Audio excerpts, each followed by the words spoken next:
Okay, let's get started. First thing I want to do, I'm going to open up a terminal. I'm going to do npm init. Yep, no description.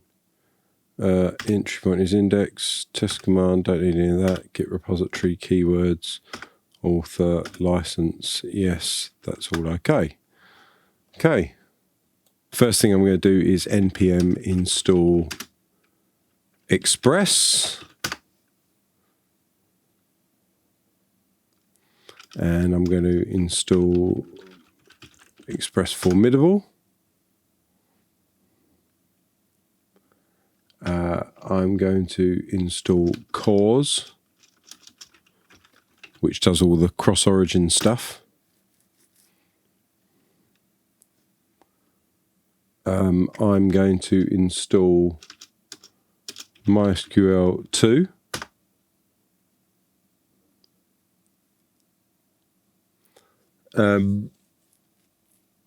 And I'm also going to install just FS, so even though I'm probably not going to use it now, I'm just going to get it installed because that's something I use a lot. And I think that should do it for now. If we go to the package.json file, I do want to change something here. I want to change the start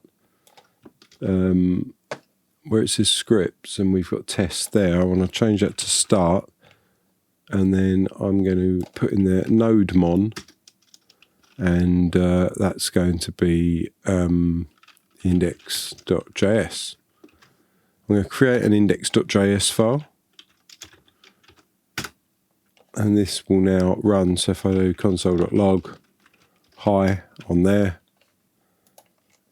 and I go down to here and do npm start. I first have to install NodeMon.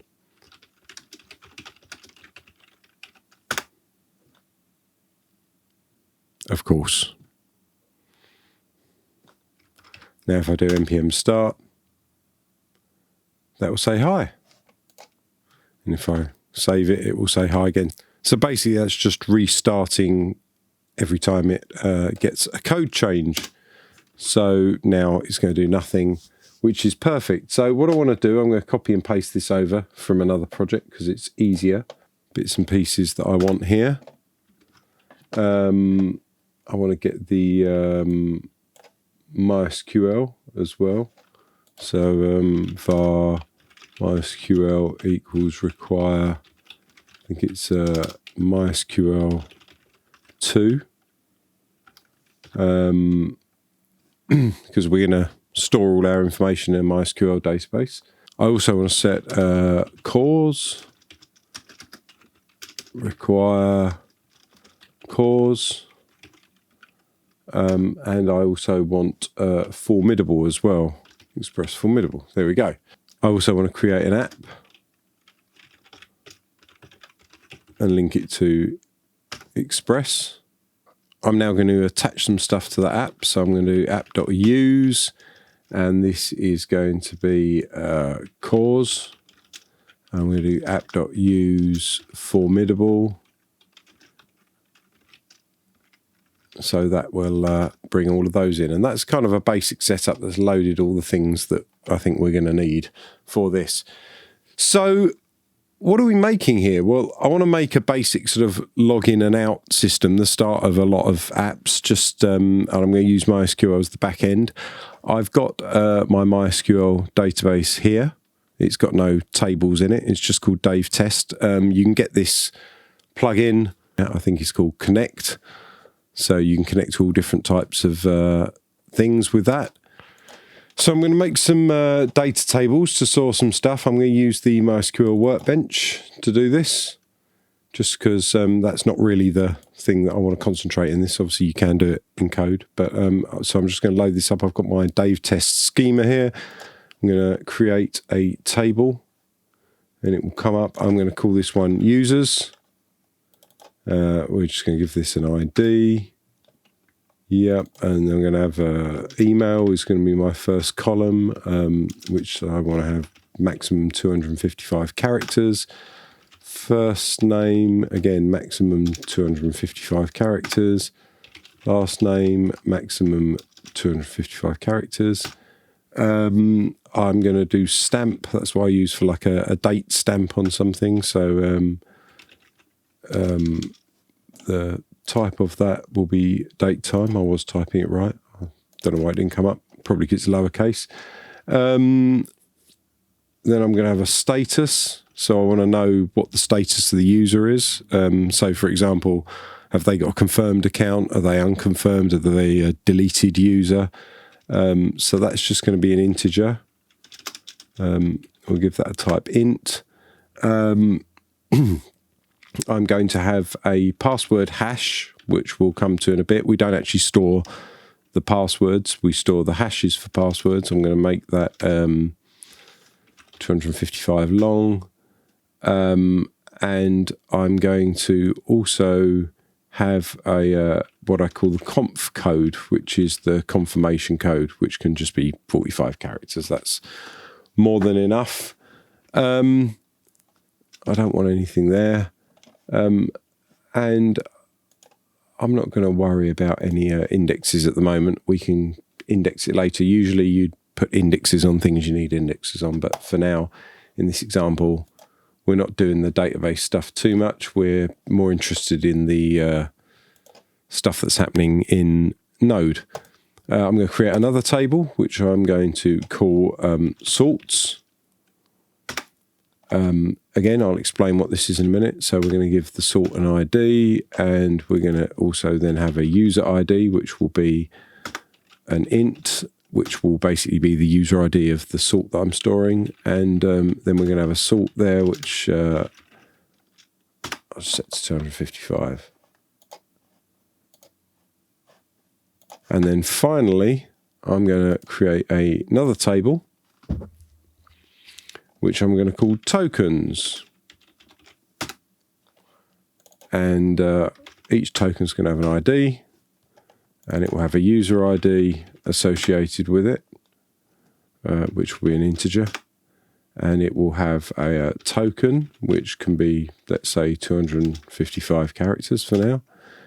And finally, I'm going to give it a stamp. So that will be date time.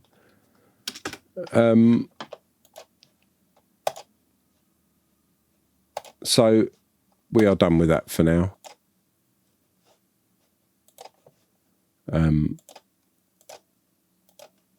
There we go.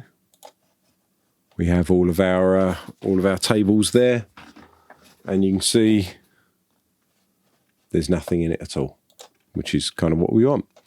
So what I'm going to do now is I'm going to go back to here and create a folder, which I'm going to call modules. So this is for any modules I create, and I'm going to create an account module in here. I'm going to call that account.js. So what I want to do is I want to create a server on a port so that we can actually view what we output from NodeJS in a web browser. So I'm going to do app.listen. I'm going to give it a port number, which I'm just going to set to 4000. And I'm going to give this a function, a callback function for when that's open. So I can just say console.log listening on 4000, exclamation mark, right? So if I do that now, you can see it says down here, listening on 4000. And if I open up Google Chrome, and I have localhost 4000, you see it says cannot get, but it is working. It is at least connecting to something and then not getting anything. So what I want it to do is I want it to respond every time it gets a URL that's /API/account, and I want it to go to this file here, account.js. So I'm going to paste in this code here, which basically gets the Express module in Express object called Express, and then I'm going to set router to the router of that Express object, and I'm also including MySQL in that as well. And then now we have this router, and finally you have to export this router to be accessible by other bits of code. So we're going to do exports.router, and we're going to set it equal to router, which is defined up here. So now if I go over to the index file, so what I have to do here is I have to include my account module into my index file. So I'll do var account equals require, that'll be dot modules account.js. It can be just account. And then I'm going to do app.use, and this will be slash API slash account, and I'm going to do account.router. So let's see if we can get a response from this. I'm going to use the router. I'm going to say router.get because we're going to respond to a GET request. And I'm just going to say in there test, and then that's going to have a function which is just going to be the request and the response. That's the parameters it's going to get. And all I'm going to do is do res, which is the response.send hello. So now if we open up here and we go API account test, it will say hello, because Express is getting the request and routing it because it starts with API account to account, and then we're getting the test off the end and then saying hello. So what I'm going to do here is I need this really to be a post. I need to be using a lot of post requests here. And if I pull this in here, you'll see the difference between the get method and the post method. Get methods can be cached, remain in the browser history, and it tends to work just on the URL. Whereas the post method, the data is sent to the server with the post in the request body of the HTTP, so it's not in the URL, and they're never cached. And generally, if you're trying to send some data and get a response, you'd use post. Whereas if you're just trying to get data without really needing to send anything, then you'd use a get, which is why when you look up a website, it's a get. Whereas if you're sending something to say, here's my username and password, will you give me an access token, please? Then that's going to be a post. So we need to check the post, not the get, and we'll do that with the test. But if you remember earlier, I called that as a URL. That now won't work because it's trying to find it as a get. So to test this, I'm going to use a piece of software called Postman, which is fantastic, and it allows you to kind of simulate sort of API calls and stuff. So I've created a new request here already, and you've got all the different types there, but I'm going to switch it to post, put in the URL, which is localhost 4000. I'm just going to click on send, and it's saying cannot post, but of course I haven't given it a URL, so I need to do API account test. And then I click send, and nothing happens because it's not giving me an error, which is good, but nothing happens because there's nothing in here to happen. So if I do res.send OK, and now we've got OK come up. So we now know that the posting is working. So before we go on any further, because I'm going to need to do some database stuff and other bits and pieces, we need to actually define some things like connection strings. When you connect to a database, you'll have a username and password and all of that kind of stuff. So we need to define that somewhere. Now, the chances are in any app that you do, you're not going to only connect within one module. You're going to connect to a database in several modules, and you can abstract all of that database stuff to its own module if you want. We're not going to do that quite just yet. But what I am going to do is add in a file here, which I'm going to call ddf, which is my initials, general.js, which is just something that we can load and load into any module and basically have the same stuff everywhere. So I'm going to do modules.exports equals, and then that's just going to be an empty object for the moment. And I'm going to put in there get con for get connection, and that's going to return a function. So I'm going to basically set the connection varcon equals MySQL, which I actually need to import. So let me grab the MySQL from here. So I'm going to do MySQL.create connection. And then inside there, I need to include my connection string, which basically is a bit of JSON, which can be host. I'll do it lowercase there. The host will be my local host, so 127.0.1. And then my user is Dave Test. My password is also Dave Test. And the database is also Dave Test. And let's separate that out a bit so we can actually see it on different lines, make it look a bit nicer. I want to connect to it, so I'm going to say con.connect, and if it throws an error, I want it to do something. So if error, then I want to throw error. Don't want semicolons. That's a habit, bad habit. I try and use semicolons in my front-end JavaScript and not in my back-end, so I can look at a glance at a file and know whether I'm in the front or the back-end. Probably loads of criticism for that. Lots of people will think that's stupid, but that's, it's just the way I do it anyway. So I've got here the connection being created, and then I connect to it, throw the error if not, and then I'm going to return the connection. So now I can include this DDF general here. I can say var DDF equals require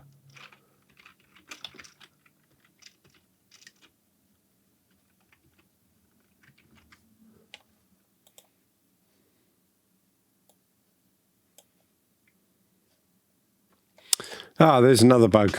Module, not modules. This is why it's not working. Okay. I found the bug. It was module, not modules. Idiot. Anyway, so now if I save that, that all seems to work quite nicely. So if I do ddf.getCon, you can see now that will get my MySQL connection from the general file there.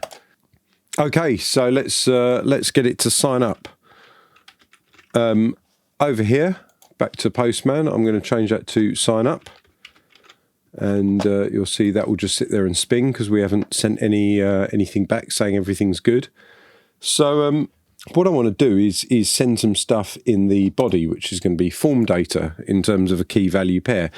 So to sign up, we'll need an email, which and we're going to use a random email address. So I'm going to have no reply at daviddominy.com, and I'm going to do first name David, can't spell my name, last name Fowler, password, this is a test. And then usually you get to confirm your password. So I'm also going to do this is a test.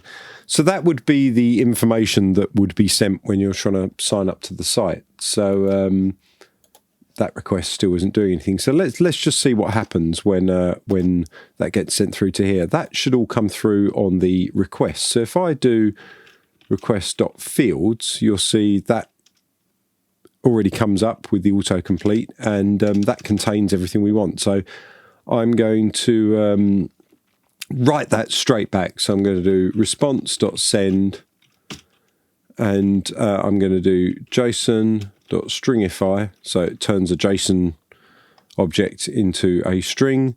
and I'm going to send back my request.fields.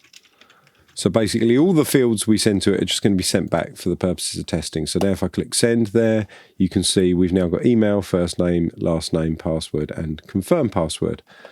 So all looks like it's working. We're getting the data okay.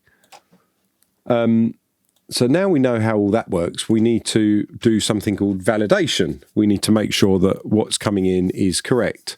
So I want to first get that object out of the fields and just have it somewhere locally. So I'm going to do var user data equals request.fields. And then now I'm going to be dealing with user data rather than on the request object. So user data.email should work, for example. So I'm going to say if I need to validate the email. Now, actually, that's a good thing to bring into our DDF general over here, which obviously you probably name something not DDF because that's not your initials. Again, this is something I've written loads of times before, so I'm going to copy and paste this over. But I have a function here which uses a regular expression which validates an email to be true or not. So at the end of this here, I'm just going to put a comma and I'm going to paste that in. So now we have another function within our general which will validate the email. If ddf.validate email user data.email, then I want to res.send OK. So we're happy with that, and I'll return false on that because we finished with that. And obviously if it doesn't validate the email, then we'll assume that it's a bad email. Look at me putting a semicolon there. So now if I send this across, we're going to get OK because the email's fine. But if I miss out the .com on the end here, that should say bad email. So we've just validated that the email address that's coming over is correct. Obviously, if I completely got rid of it and didn't send anything, that would also be a bad email. If I send a load of nonsense, that's also a bad email. But I'll put that back in, and now it says, okay, so we've done our first bit of checking there, but we don't really want to do it like that. What we want to do is build up an array of errors. So I'm going to do var errors, and that's just going to be an empty array, which obviously if there's no errors, that will never get populated. So what we're going to do is put an exclamation mark in front of that. So if the email is not validated, if it's not validated, then we're going to do errors.push. So we're going to add something to the errors, and we're going to say bad email address. So we're going to add in something to the errors. We're not going to return false at the moment. Now we want to see, does the first name exist? So I want to do user data. First thing I'm going to do is do user data.firstname equals user data.firstname.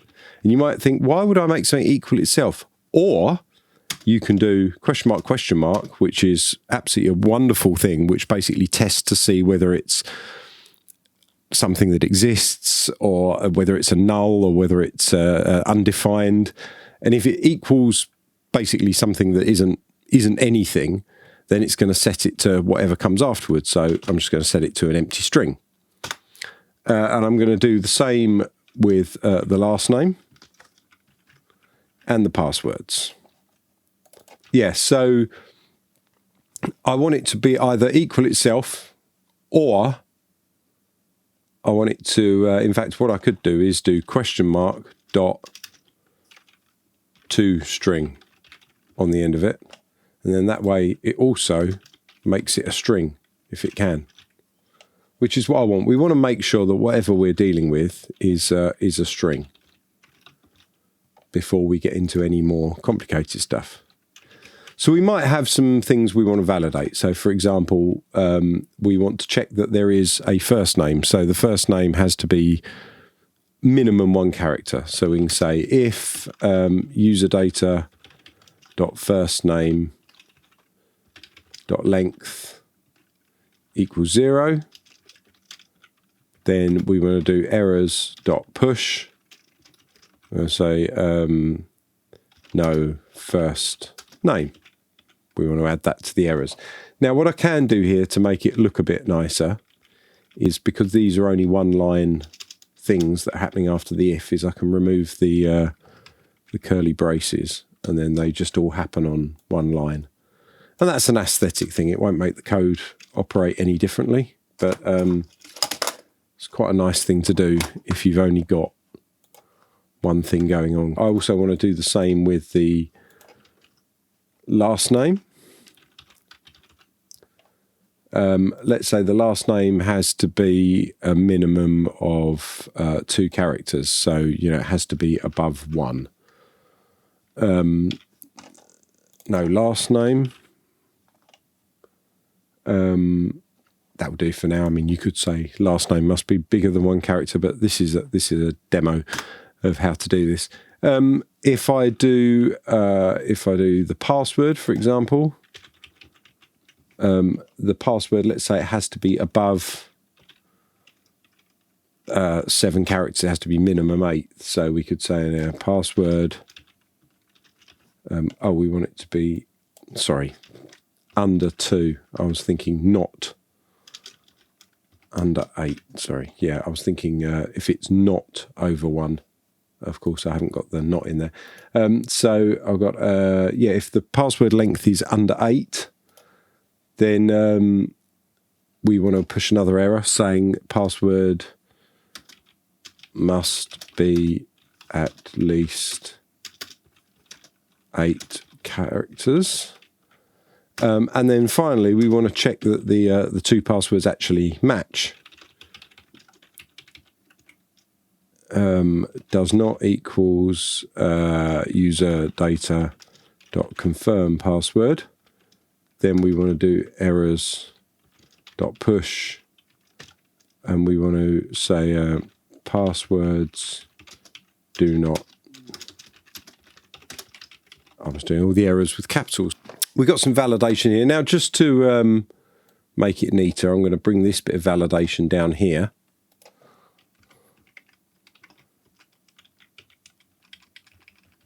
So we've got this bit here. I'm not worrying about turning the email to a string, because that's going to check that in the... I suppose I could do, just for completeness. I will do that. So I need to make that email and that email. So now I'm just going to do res.send and JSON.stringify, and I'm going to put in there I'm going to put in there an array of which I'm going to put the errors, and I'm also going to put in there the user data, just so we can see what's coming back. So if I go to here and click on send, we can see we've got no errors at the moment. That's empty, and we've got all the user data back, which is what we want. So if I let's say miss out the first name and I click send, no first name comes up as the as an error. If I change the confirm password, it will say passwords do not match. If I change the password so it's just this is, which is too short, it will say password must be at least 8 characters. Obviously, we tested the email earlier. The last name, I'd imagine, will be the same as well, no last name. So this is our validation here. It's kind of telling us what's wrong, and whoever's doing the UI will be able to get that back and display it to the user and say, these are the errors with the form, do something about it. So let me repopulate this. So now we won't get any errors come up there, and we're just, that's empty. So at this point, we don't want to send anything back. Obviously, we don't want to send back the data. That's just for us testing for now. We can very easily look and go, are there any errors? And that's the easiest way to know whether we've got any errors on it, is are there any errors in the error array? So we can say if errors.length is 0, then we're all good to go. And then at the end of that, we can return false. And obviously, if the errors.length aren't 0, we can send back an error. So we can go res.send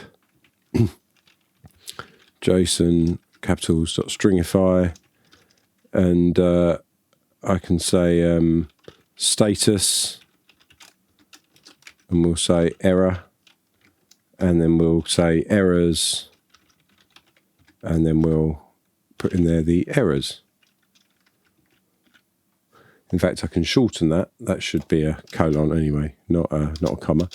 But I can shorten that, and we can just put in errors on its own because it can have the name of errors. So if we go, so I can do there just for completion, res.send, OK, just for the testing. So now it will only send errors if I click that and we do OK. But if I now, for example, just get rid of my first name out of there, we're now going to get back status of error with the errors and then a list of all the different errors in it, so you can know.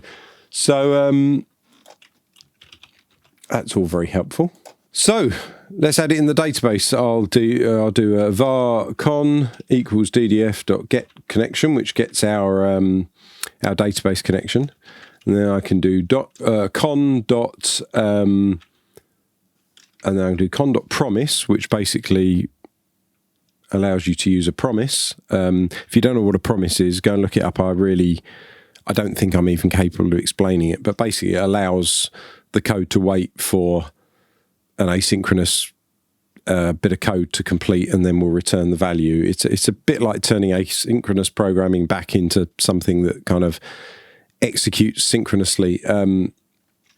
That's not what this video is about anyway. So I'm going to do con.promise, and then I'm going to do a query, because that's what it is. We're querying the database, and I want to find out whether this this person already exists, because obviously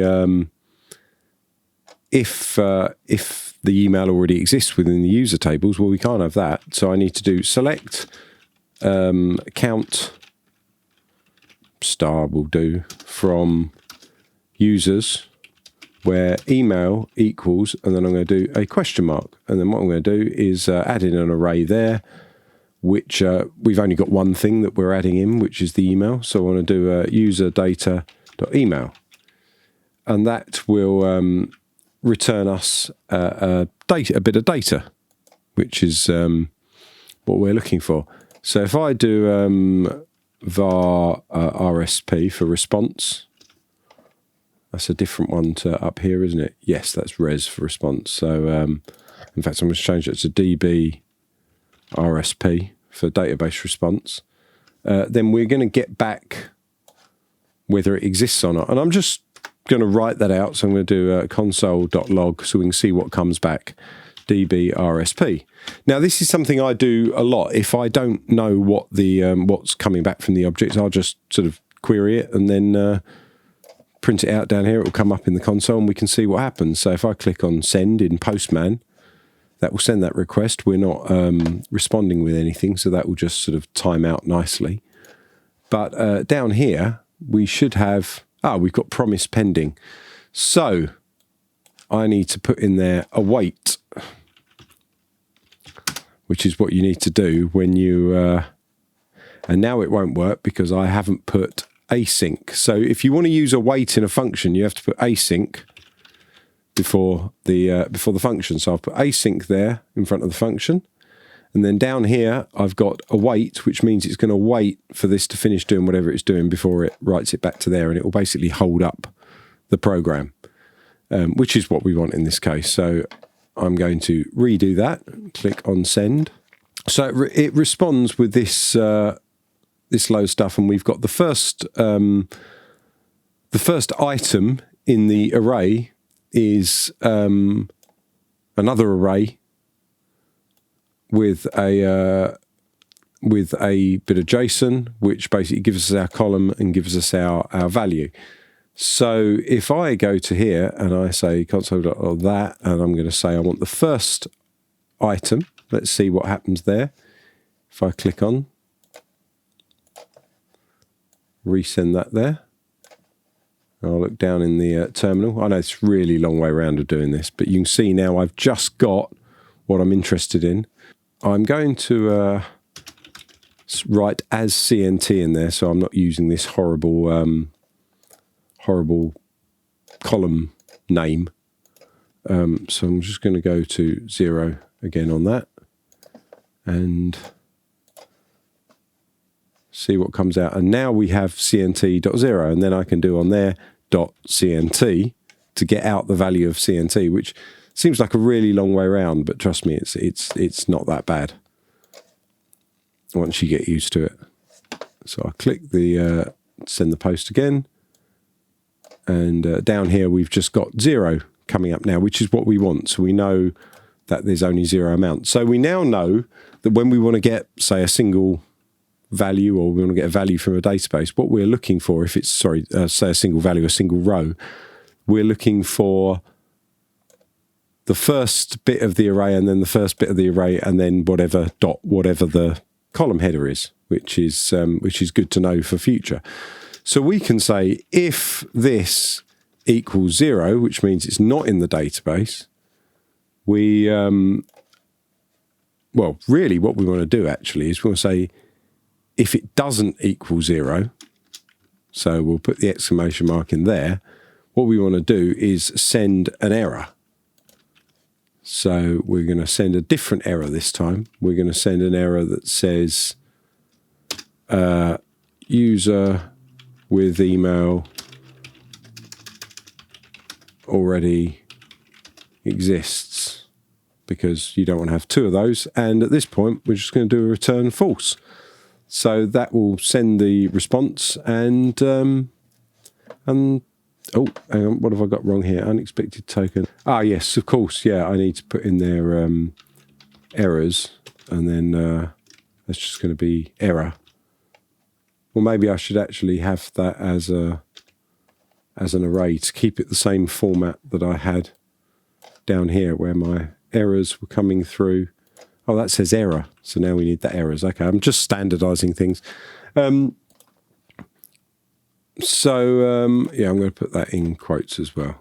Okay, I'm sure I've really confused you with all that, but basically what's happening here is we're saying if the count doesn't equal 0, so basically if there's, I mean, it should only ever be 1, but if there's basically not 0 records with that email address, then we're going to send back an error saying user with that email already exists, and then we're going to return false, which will basically get us out of the function, and we are done. But if that is not the case, we want to continue, we're going to push on, we're going to say we can now add this to the database, and this is where we're going to get interesting.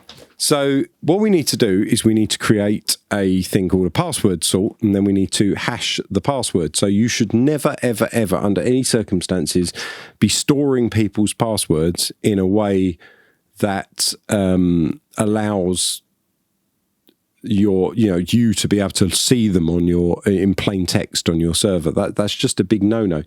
So the first thing that people did is they ran it through a thing called a hashing algorithm, which basically produces a predictable string of nonsense. So if you put in the word password, for example, it would run an algorithm over it and produce this huge string that just looks like nonsense. But if you put password in again, it would produce the same huge string of nonsense. But the idea being is that you can get things called hash collisions, where 2 things produce the same hash, but it is literally billions and billions to 1 chance of that happening. And then what you do is you store the hash. So next time someone logs in, you take their password, you rehash it, and then you compare the hash to the hash that you've stored and see if they're the same, and then you let them in. And that's great, because it means that you are not storing the password, and you can't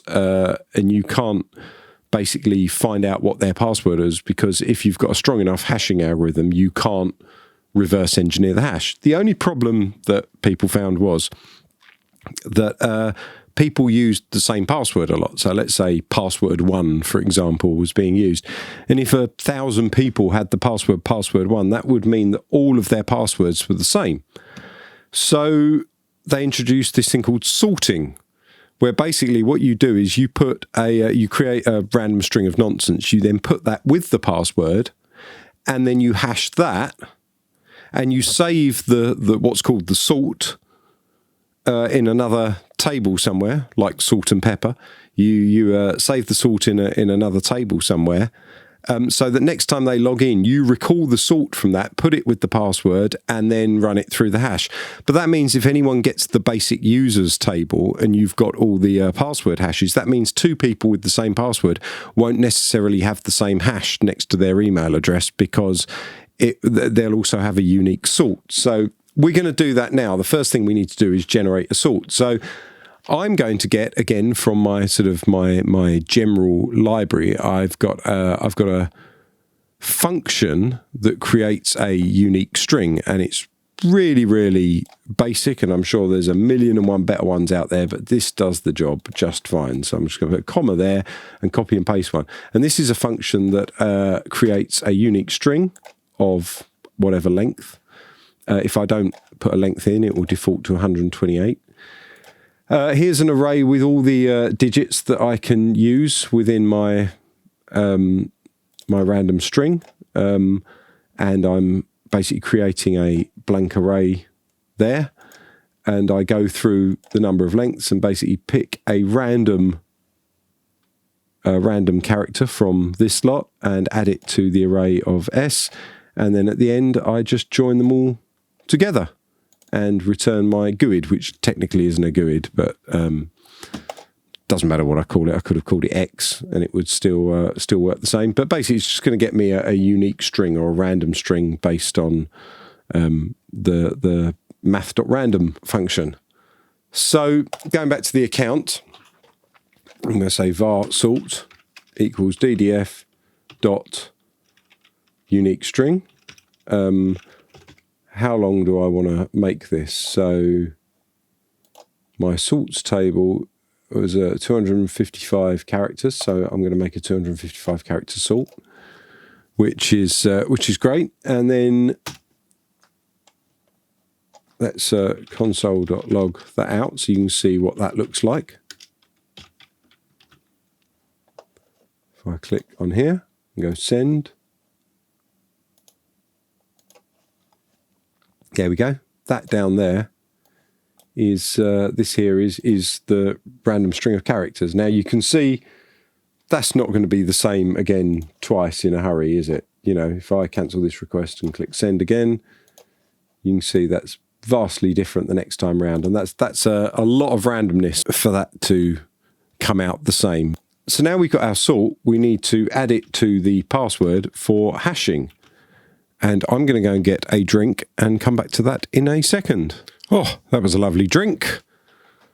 Right, let's get back on it. Sorting, hashing. Right, so make sure that I've got the, did I remember to put the crypto in? I didn't. Right, so I actually really don't need it in my index. I was just putting in there to show you all the things we're importing. I actually don't need MySQL either in that. But I'm going to put that into here. So we've got the crypto module loaded, and I'm going to use this to basically create a sort. And I'm going to create a function down here, which I'm going to call get hash, which I'm going to pass it the password, pwd, sorry, and the sort. This function here is going to take in the password and the sort and basically return the hash for that. And for that, I need to use the crypto function, which is here in this example. So it's crypto pbkdf to sync. So I'm just going to copy the name of that because I can't be bothered to type that wrong. So I'm going to return crypto dot that there, and then I want the password, I want the sort, the iterations, which let's just set that to quite big. I want it to be 255 characters long, and SHA-512 will be good enough. So that's going to get my hash, and then I'm going to put in here, just to check that works, console.log get hash password, so we user data.password, and sort, and we're going to add sort as well. I'm going to click send on that, go back to here, and that's come through as a buffer, which is not exactly what we were looking for. So what I'm going to do here is I'm going to actually change this to var hash equals that. That's going to be the hash buffer. And then what I want is I want to get the string out of that. So I'm going to do var hash string equals buffer dot from, and we do hash, and that's going to be hex, because as you can see that's coming out in hexadecimal. And then I want to say to string and see whether that gives us something better. Ah, it's not hash, it's hash buffer. Idiot. Okay, and again. Oh yes, we need to actually return the hash string. Tell you what, talking on a video and doing this at the same time is a lot harder than it seems. So I'm going to click send on that, and there we go. We've got a load of nonsense coming back there. So I'm going to change that to base 64.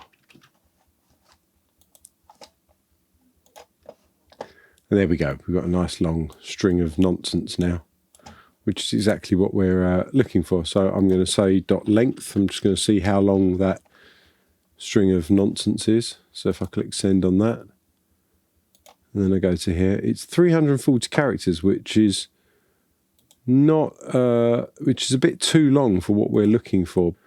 What I might do is keep that at 255, and when we return that, I'm just going to say dot slice, and I'm going to take minus 255 off the end. So we're only going to return 255 characters of the hash string, which will solve that problem. So if I send that, we now get 255 characters back. Lovely. Okay, so I can now say var hash equals the hash. So we've now got our sort, and we've now got our hash, and we've now got our password. We can start adding some stuff to the database.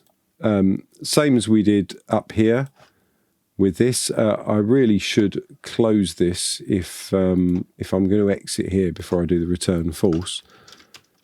I should do con.end to finish my connection, otherwise we keep the connections open. So I should really put one of these here as well, con.end. Con.query. Let's first add the user to the database. So I need to do insert into users. This is SQL. If you don't know this, there's many videos out there talking about SQL, how to write SQL statements. So this is very basic. This is just going to insert into the users. Insert into users, values. The ID I want it to auto-generate, so I'm going to leave that at 0. And then we have the email, the first name, the last name, the timestamp, which actually I can put in there as just now, because we want it to be time-stamped as now. So we can use the MySQL function now to do that automatically. The status of this will be 1. So the status is I'm going to define as 0 is an authenticated confirmed user. 1 is a user that that hasn't yet been confirmed, has just set up an account but hasn't, like, say, confirmed their email address. And then 2 is a user that's deleted or had their account restricted in some way. So for now, we're going to hard code the status as 1 when you're creating an account.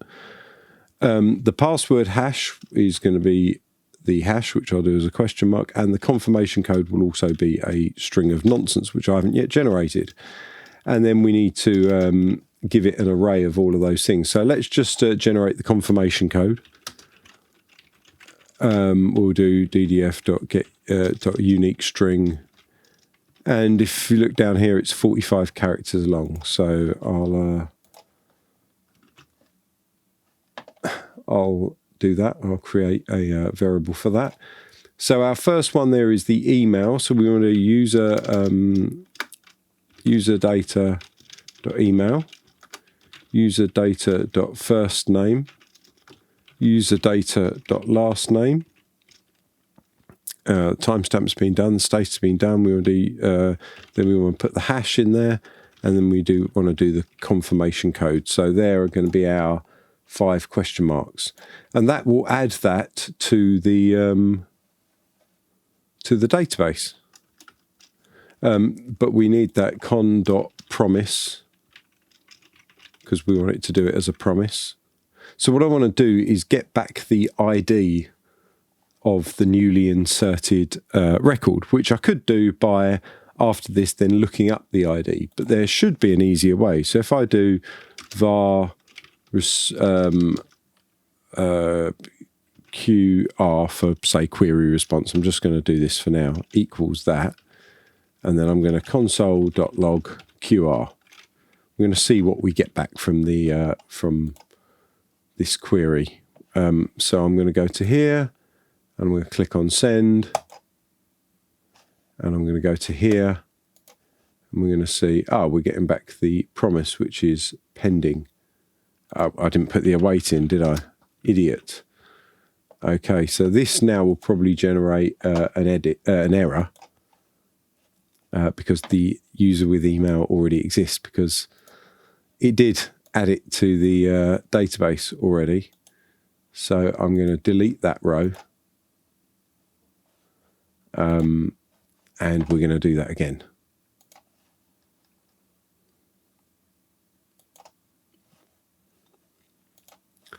So insert ID, field count, affected rows, server status, warning status. Insert ID is 0. Okay, so to cut a long story short, I had a bit of an error there, a little bit of a bug going on, which I just tracked down. I didn't have the auto increment ticked. Usually I would set up my databases in a different way, but I was using this tool because I thought it would be simpler for the tutorial, and ended up not doing the auto increment on the ID. So now this should work. So if I click on send on that, I'm going to change that back to no reply. I'll click send on that.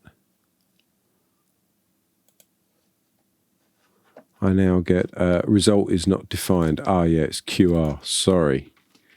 So I have to do QR0 dot insert ID. Okay. Now let's have a look and see if this works. So I'll do no reply to. And now this is giving me an ID of 5. So we now know what the user ID is.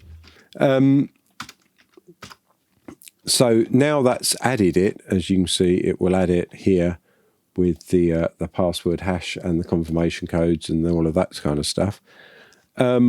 We now want to obviously add the sort to the sorts table as well. Otherwise, we won't be able to check the password again in the future. So I want to do, I don't need to worry about getting a return on this. I'll just do await con.promise.query, and I'm going to say insert into sorts values 0, and it's going to be the user ID and then the sort, and then my array for that will be user data.id, and then is going to be the sort. So we're now adding the sort to a different table. So if this users table was taken, it's not in the same table. I mean, you could, in theory, put the sort in another column within the users, but that would kind of defeat some of the objects. It would be nice if the sorts were stored somewhere completely different. I mean, even having it in the same schema might be considered in some circles as a bit insecure, but for the purposes of this demo, it's more than good enough. So now we've inserted the sort in. Let's just check that works. So I'm going to go to the users table. I'm going to delete all of my users. And now we've got empty users, and you can see we've also got empty sorts in there. If I go to here, get rid of this too, so it's just no reply at daviddominy.com, and I click on send, that will now, if I repopulate this, you can see it's now user ID of 6, and there's the sort. And if I go to users, we can see that we've got that all set up, and my user ID is 6. So it's properly returning the inserted ID and then putting it in here with the sort. So that's all good. Next thing, final kind of thing in this bit, is we basically need to return something saying, hey, that all worked, and here's your user token. So we now need to create a user token. And this should be quite simple. You know, we'll do function create token, and we're going to say user ID. At this point, this function doesn't care whether you're logged in or what. It's just doing one job, and that's just creating a token. And yeah, it just needs the user ID, and it will return the token. So first thing we want to do is create a random string of nonsense. So var token equals ddf.unique string, and I want a 45 character long string of nonsense. Obviously that, oh no, sorry, 255 characters. I was thinking that's a bit short, isn't it? Saying that, I'm sure no one's going to guess a 45 character token. But anyway, it would make it a lot easier to brute force. So we're going to make the token there, and then I'm going to insert it in the database. So we need to get a connection for that. So I'm going to do var con equals ddf.get connection, and we're going to do con.end at the end, so it actually ends it. I need to return the token. You see, I'm kind of, as I open it, I'm sort of ending it, so, and then I can code in the middle rather than remembering to have to end it later on. It's a lot easier to sort of do it as you go along, and then you're kind of working at the beginning and then the end of the function all the time. This really needs to be an async function. So I'm going to do here await con dot promise dot query insert into tokens values, and then we're values 0 because the ID is going to be auto incremented, and then we want the user ID, and then we want the token, and then we want the stamp, which will be now. So we want the user ID in the array of parameters we pass, and the token which we created. And then once that's done, it'll end the connection and then return the token back to whatever called it. So now we're here. We want to get that token. Hang on, my mouse wheel's going really funny. Need to get a new mouse.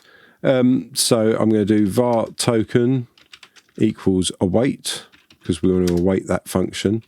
Get token. Did I call it get token? Create token, sorry. And for the user ID, which is userdata.id. So there's our token. And then I just do respond.send, and we want to kind of copy. So I'm going to copy this, even though it's an error. But we want to change the status to OK. And then what we want to send back is token data, which will be token and token, which, as we did before, we can get rid of that and just send it as token because the name is the same as that. So now, if I go to the users table and I delete that. And I'm going to go to the sorts table. I'm going to delete that as well. So we've got nice empty databases to start with. And I go to here. We'll get a status and we will get a token returned to us, which is exactly what we want. And if we look in here now, we've got that there. And we've got the sort. And we've also got the token with the timestamp of when it was issued. So there we go. We got the first bit there where we sign up for an account. It doesn't yet send an email with a confirmation code. We'll come back to that. But for now, that is enough for that section. Let's copy that token. And I am going to then go to the headers here. And I'm going to create a key in there, which I'm going to call access token.